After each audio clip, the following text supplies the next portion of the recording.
en cette soirée du samedi 30 septembre 2023. Je tiens à vous convier à une discussion cruciale qui concerne l'avenir de l'Afrique, de notre cher continent. Je vous exhorte à vous connecter rapidement, car ce que nous avons à partager ce soir est d'une importance capitale. Nous sommes réunis ici, en tant qu'Africains et amis de l'Afrique, pour évoquer une situation qui demande notre attention immédiate. Il est essentiel que vous partagiez abondamment cette vidéo, que vous invitiez vos amis, et que vous identifiez ceux qui doivent entendre ce message. L'heure est venue pour l'Afrique de se lever, de s'unir, et de faire entendre sa voix pour la liberté et la justice. Tout d'abord, j'espère sincèrement que vous vous portez bien, où que vous soyez. Je tiens à saluer l'initiative de l'Afrique de liberté qui nous rassemble aujourd'hui. C'est un espace où nous pouvons discuter de questions cruciales, partager des informations vitales, et œuvrer ensemble pour un avenir meilleur pour notre continent. Je voudrais aborder un sujet brûlant qui nous concerne tous, la situation au Mali. Le Mali est actuellement au cœur de l'action, et a pris une décision courageuse, qui a des répercussions majeures.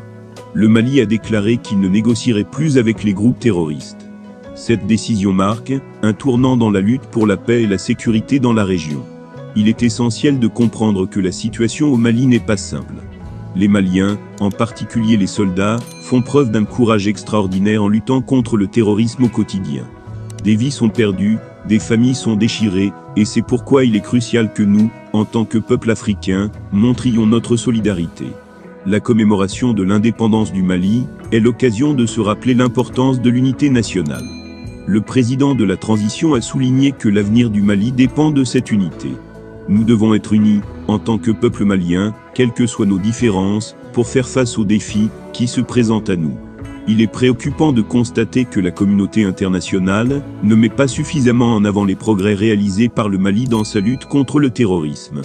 Au lieu de cela, nous assistons à la diffusion de discours de groupes terroristes sur les médias internationaux. Cette situation est inacceptable, et nous devons la corriger. Le président de la transition a été clair. Le Mali ne négociera plus avec des terroristes. Il est temps que le peuple malien se lève pour défendre son pays et sa souveraineté. Nous ne pouvons pas négocier avec ceux qui recourent à la violence pour imposer leur volonté. Il est crucial de tirer des leçons de l'histoire. Nous pouvons nous inspirer des paroles de Winston Churchill pendant la Seconde Guerre mondiale, lorsque les peuples pacifiques sont attaqués par des agresseurs cruels et organisés.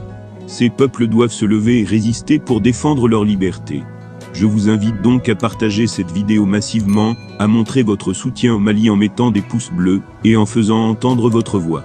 Le Mali est en guerre pour sa liberté, son territoire et son peuple. Nous devons être à ses côtés dans cette lutte. La guerre peut être difficile, mais nous ne devons pas fléchir. Nous devons défendre notre pays, notre unité nationale et notre souveraineté. Les femmes et les hommes du Mali sont prêts à faire des sacrifices pour la liberté, et nous ne devons jamais les oublier. En conclusion, je vous remercie de m'avoir écouté. Que Dieu vous bénisse et vous protège. Restons forts, unis et déterminés dans cette lutte pour l'Afrique de liberté. Que cette soirée marque le début d'une nouvelle ère pour notre continent, où la paix et la justice prévaudront.